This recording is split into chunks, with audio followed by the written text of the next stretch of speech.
So for today's video, we're going to compare Next.js and Astro. It is the two popular frameworks for building modern web applications.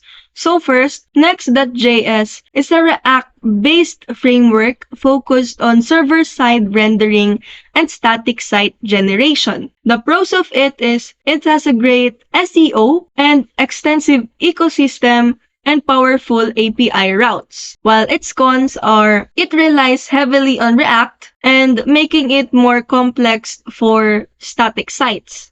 While on Astro, it is a framework designed for building fast, static sites with minimal JavaScript. So the pros of it is near zero JavaScript by default, great performance, and framework agnostic. And the cons of it was it is limited ecosystem compared to Next.js. So, in comparison, choose Next.js for dynamic web applications and choose Astro for blazing fast static sites. And in conclusion, for React-based applications and server-side rendering, go with Next.js. For fast static sites, Astro is ideal.